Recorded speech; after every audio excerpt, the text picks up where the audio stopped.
145th Contact. Monday, June 1, 1981, 1:10 am. Billy says you're a little careless, Quetzal. From the parking lot up there, one can see your ship down here at the edge of the forest. Particularly, the light is well visible. Quetzal says except Eva, nobody is there, and should some stranger approach, then I would find out early enough. Billy says of course, but you opened the sound-absorbing protective screen too early. I just heard the rather loud siren. Quetzal says it didn't penetrate very far, but why did you call me? You knew, nevertheless, that I would come tonight. Billy says oh no, I thought that you had forgotten me because I felt that you wanted to call me to you on last Monday. Quetzal says you were mistaken. Billy says then that's good. I thought that something had already happened in the negative sense again.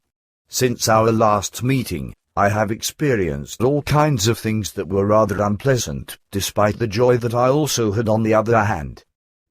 Quetzal says you speak of Meriam and Anatol. Billy says exactly. Until now, we always talked about that, so to speak, to the exclusion of the general public because these concerns were not to become known at an earlier time. But now, this has led to the fact that the group members are not oriented over this. Quetzal says this was deliberately kept in such a way, as you know. But on the other hand, we haven't even completely enlightened you about everything because we didn't want to raise hopes in you that then might not become true. Billy says in the meantime, I also knew that. Meriam has explained it to me. You were in America with some people of your group.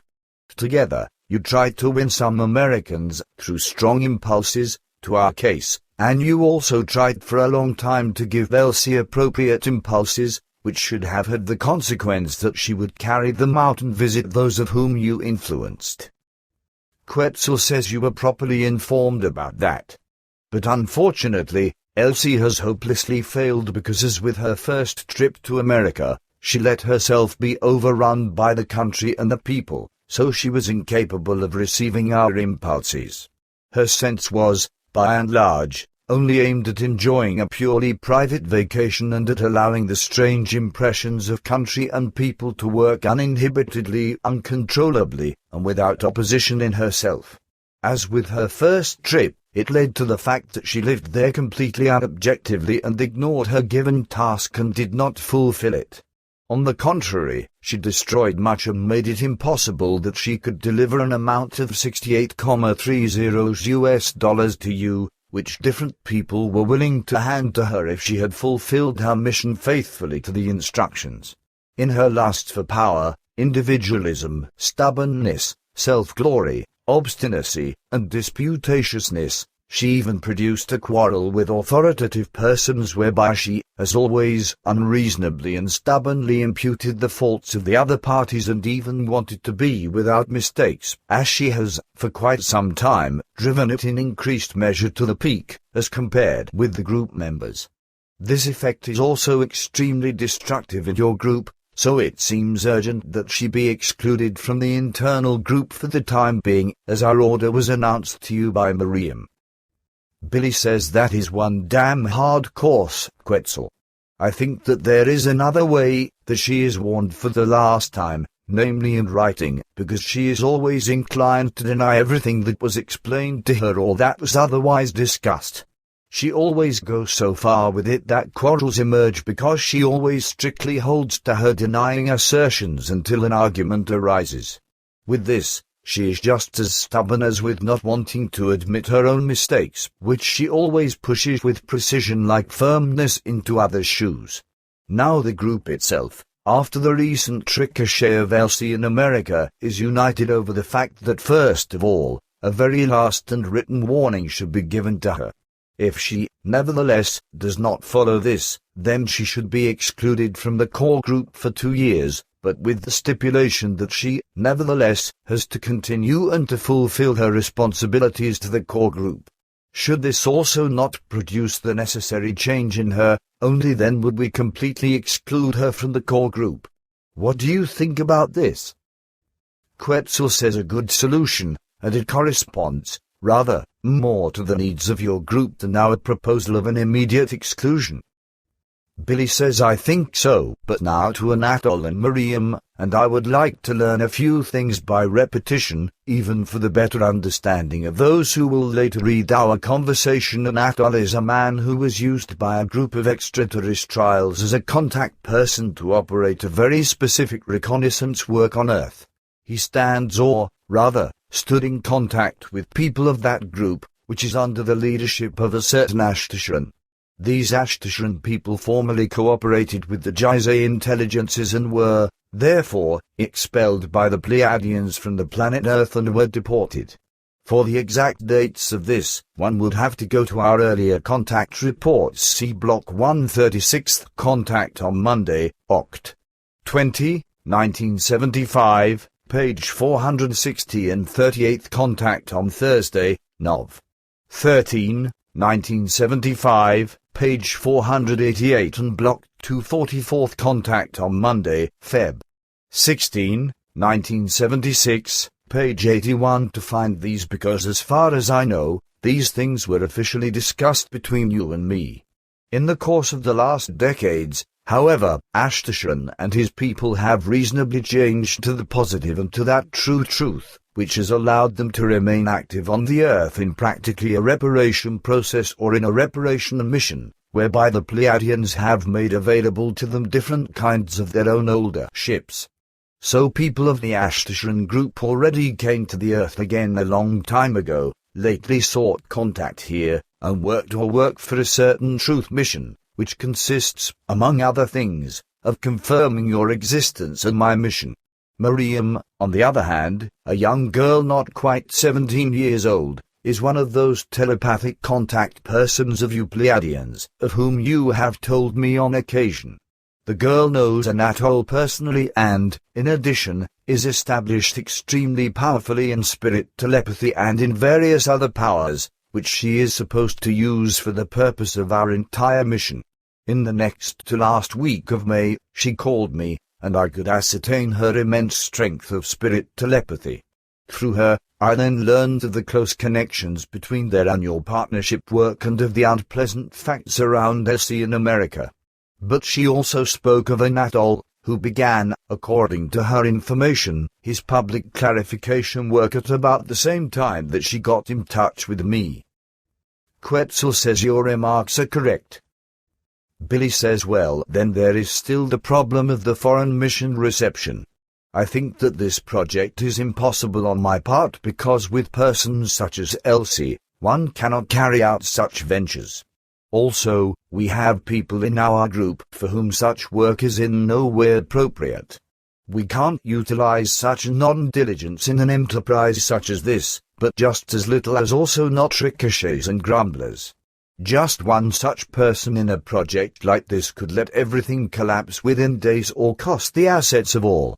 In addition, Meriam told me, when I reported these arguments to her, that this was correctly thought by me, that it means, however, that 47 to 48% of our group members could lose a lot of their possessions and goods in a failure.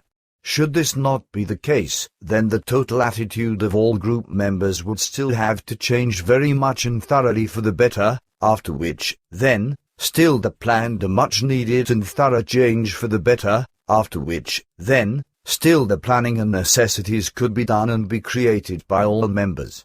Only then could the once intended percentage be raised again, or could at least be increased by a large percentage of volume. Quetzal says that is correct, and the individual group members should think about this thoroughly.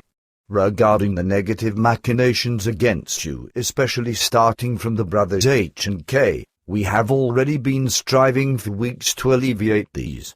Besides, Meriam is also in our working federation, which is why you don't need to worry too much about these machinations. The dangers have already flattened in this regard, but an otherwise recent danger has appeared.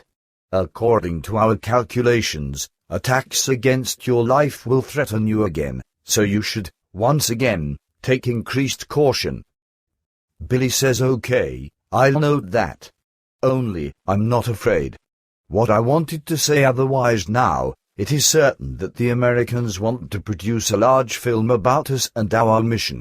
In addition, I cannot volunteer any more after the recent conflicts with Elsi. I cannot accept the responsibility that different group members simply assume for the film nice, affectionate and kind words and faces, and that this will be shown to millions of people in cinemas and on television, while afterward, when many of these people come to us at the center, they must see and experience that everything was just a sham and an act, namely, that the advertised love and knowledge and living according to the laws and commandments, etc., are neither respected nor exercised by the various group members, but that it was just an act for the film. Quetzal says that is a very logical argument, but a solution should be found, nevertheless. Such a film offers a unique opportunity, which should absolutely be used, and which won't appear a second time so quickly. On the other hand, the time presses very much because the events slowly start to increase. You should consider this matter again, but I don't want to make any determinations for you because I understand the reasons and your sincerity. But mainly, your front-handed decision rests with the impossible conduct and behavior of Elsi and with her failure. Wouldn't it be possible for you to exclude her from the film? With the remaining group members, it has turned out in the course of time that you can talk more rationally, according to which a renewed approach of the facts and the necessary change to the positive would now possibly bring about the long-anticipated and already long-overdue success at last. You'd have to explain everything very carefully to the fallible ones again, the necessary manners, the linguistic forms of expression, the necessities of learning, living together, etc. Except Elsi, all group members have truly made very great progress, after which a renewed statement and explanation of all facts would now actually have to produce the change. Billy says you think that Elsi could simply be excluded from the film. Quetzal says it lies in your and the group's discretion, and it would be the only solution. Besides, it might be an intervening lesson for her, concerning her failure and disregard for the mission. At the same time, it should also be made clear to her that further proposed missions can no longer be given to her in the future and must be transferred, in any case, to the other group members. Her failure is inexcusable because she had very precise knowledge of what was dependent upon her mission, but she has, nevertheless, ignored this. Billy says I'll think about it, only, after I submit this proposal to the group. If I decide on this, it is still doubtful whether Elsi will change her attitude and break her grumbling head. I know only too well how opinionated, bossy, selfish, stubborn, and self-guilt displacing she is and never wants to admit her own mistakes. As already with Pata, who once gave reproaches to her, she will say about you some other time that you are unfair and see everything in the wrong way, just because she always pushes all of the blame on to others and believes she can cover her own mistakes by this. Then, besides this, she can become rather abusive. Quetzal says that is well known to me. Consider everything thoroughly, and if you should come to a positive result, then I would gladly be ready to organize everything again regarding the jobs in the center, halfway complacency, etc. However, this would imply that every single group member observes his duty. It would also be the last such effort on my part. Billy says I'll report this to the group members, then, I'll give you an answer.